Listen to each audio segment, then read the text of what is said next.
시청자 여러분들께서 궁금해하시는 종목을 상담해드리는 스마트 종목 상담 시간입니다. 네, 시청자 여러분들께서 갖고 계신 개별 종목 다들 있으시죠? 이 종목에 대한 상담을 받고 싶으실 때 스마트폰 어플리케이션이나 유선 전화를 통해서 저희 스마트 종목 상담 활용해 보시길 바라겠습니다. 멘토스 전문가들이 직접 여러분들의 상담을 도와드리니까요. 부담 갖지 마시고 궁금한 종목이 있으시다면 바로 참여해 보세요. 자, 오늘도 상담 시작해 보도록 하겠습니다. 하나대투증권 멘토스 김준현 팀장님 나와 계십니다. 안녕하세요. 네, 반갑습니다. 네, 현재 상황 어떻게 진행되고 있는지 설명 부탁드리겠습니다. 네, 금요일 오후인데요. 장을 마감할 시간이 얼마 안 남았습니다. 하지만 장은 좀 우호적으로 흘러가는 것 같습니다. 상당 부분 시장이 좀 안정화돼 있다라는 느낌이 드는데요. 소폭이지만 역시 외국인들의 순매수가 그런 부분을 좀 피부적으로 느끼게 하는 것 같습니다. 아까 캐스터님 말씀해 주신 것처럼 개별 종목들은 사실은 천차만별입니다. 오늘 뭐 GS건설은 지금 뭐 거의 하한가까지 온 경우도 있고요.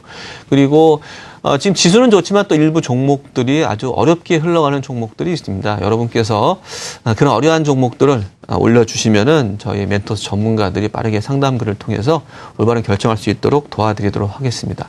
자, 이제 한 종목 한 종목, 종목을 보면서 말씀을 드리도록 하겠습니다.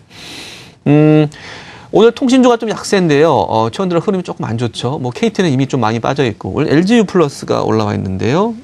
한번 보도록 하겠습니다. LGU 플러스 같은 경우에는 지금 단기적인 평가를 부탁해 주셨어요. 일주일 안에 11,000원 다시 가능할까요? 굉장히 좀 어려운 질문을 해주셨는데요. 차트를 잠깐 좀 보도록 하겠습니다.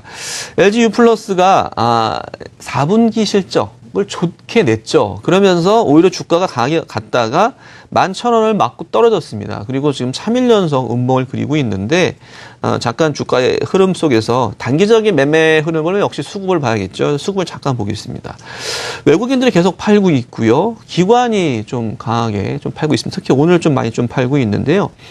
최근 들어서 보면은 4분기 실적에 대한 기대감으로 올라왔던 주가들이 그 실적 발표 이후에 좀 빠지고 있습니다. 물론 시장의 흐름이 다시 이제 경기 민감주로 좀 바닥에서 올라오는 그런 측면들이 있는 부분이 있겠지만 LGU 플러스는 단기로 봤을 경우에는 조금 더 횡보하지 않을까 생각을 하고 있고요. 하지만 길게 봤을 경우에 역시 통신 3사 중에 올해의 영업이익률이 가장 좋을 것으로 좀 기대가 되고 있습니다. 그건 역시 이제 광대역 LTE에 대한 선점에 대한 효과라고 볼 수 있겠는데요.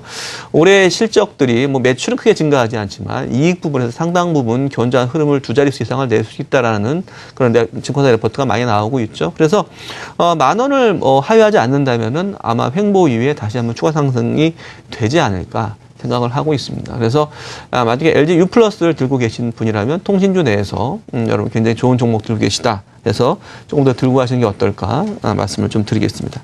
단기적으로는 조금 안 좋을 수 있지만 좀 길게 보자라고 좀 말씀을 좀 드려야 될 것 같고요. 여러 종목들이 올라와 있는데 오늘 한솔 홈데코만 말씀드릴게요. 최근에 인터넷 관련주에 굉장히 흐름이 좋았고 한솔 홈데코 역시 좋았습니다. 근데 한솔 홈데코도 역시 빗대본료 발행 소식에 하락폭이 좀 있었죠. 아까도 말씀드렸지만 GS건설이 유상자 얘기도 나왔고 최근에 어떤 증자라든지 여러 가지 이제 뭐 기업 자금 확보를 해서 노력하는 부분들이 시장에서 긍정적인 요소보다는 조금 더 물량, 흔히 말해서 물량 출현에 대한 리스크로서 좀 받아들이는 인식이 좀 강한 것 같습니다. 역시 그런 부분들은 시장이 약세장일 때 나타나는 현상인데요. 지금은 그런 단계라고 말씀을 좀 드려야 될 것 같고 한솔홈데코도 지금 보시면은 주가가 고점을 형성하고 횡보를 하다 갑자기 확 빠졌죠. 역시 빗대본료 발행에 대한 소식이 나왔었죠. 저는 이제 중기적으로 봤을 때 긍정적으로 보고 싶은데 일단은 시장의 악재로서 요인을 작용을 하는 것 같습니다. 단기적으로 보면은 기관들이 물량을 팔고 있습니다. 기관들이 사실은 올해부터 굉장히 많이 샀죠. 그래서 한 달 내내 1월 한 달 내내 주가를 떠받치고 강하게 매수가 들어왔었고요.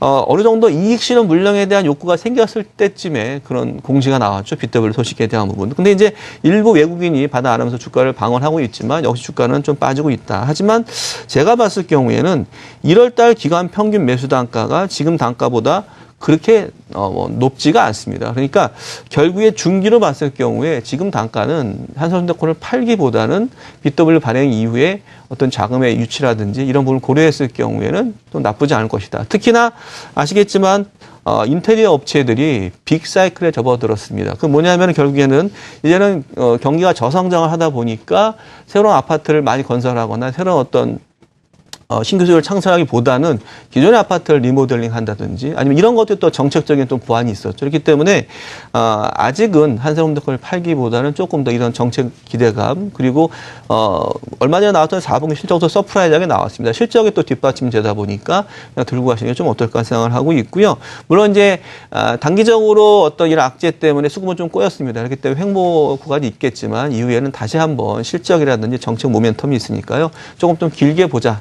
라는 좀 말씀을 좀 드리겠습니다. 오늘 사실은 변동성 있는 종목이 있기 때문에 여러분께서 지수는 올라가고 있지만 내 종목은 만만치 않다고 생각하시는 분들이 꽤 있을 것 같습니다. 그래서 그런 부분들을 좀 보셔야 될 것 같고요. 동성제약 한번 더 말씀을 좀 드릴게요. 이 종목 같은 경우에는 제약회사 이름은 생소할 수 있겠지만 제품 같은 경우에 많이 아실 겁니다. 우리나라 연모제 1위 업체죠. 페미닌 같은 그런 제품들이 좀 있고요. 이 회사가 사실은 굉장히 작년에 주목을 받다가 주가가 좀 많이 좀 빠졌습니다. 이유는 뭐냐면 역시 실적이 좋게 나오다가 하반기 실적이 좀 안 좋아졌습니다. 근데 이제 이런 부분들이 최근에 반등하고 있는 이유는 뭐냐면은 동남아 시장이라든지 중국 시장에 새롭게 진출을 했죠. 그래서 2월 달부터 중국 홈쇼핑에 진출하는 그런 부분들 때문에 주가가 단기적으로 좀 올라왔습니다. 근데 지금 추가적인 저는 상승이 가능할 것이라고 생각을 하고 있고요. 그리고 최근 들어서 이 회사가 개발하고 있는 그 연모제 라인이라든지 아니면 실적에 대한 부분은 굉장히 강하게 올라오고 있습니다. 그래서 이분께서는 지금 5,000원의 매수 단가신데요. 조금 더 들고 가시는 게 어떨까 좀 생각을 하고 있습니다. 그래서 그동안 어려운 시간을 많이 지나갔고 새로운 신성장에 대한 기대감, 그것들이 이제 중국에서 발생하고 있다는 측면들을 고려하시면 될 것 같습니다. 오늘 외국인들이 사서 어느 정도 시장을 좀 뒷받침해주고 있지만 아직도 좀 불안한 감이 없지 않아 있습니다. 그래서 여러분께서 한번 스마트 어플을 잘 활용을 하셔서 상담을 주시면은 빠르게 전문가들이 상담을 해드리겠습니다. 네, 고맙습니다. 네, 오늘도 실시간 상담 도와드렸습니다. 네, 시청자 여러분들께서 궁금해하시는 종목 상담 방송이 끝난 이후에도 계속해서 이어집니다. 스마트폰 활용한 종목 상담 간편하게 참여하실 수가 있고요. 또 유선 전화로 상담 받으시면 전문가들과 직접 통화하실 수가 있으니까요. 궁금한 종목이 있으시다면 저희 스마트 종목 상담 활용해 보시길 바랍니다.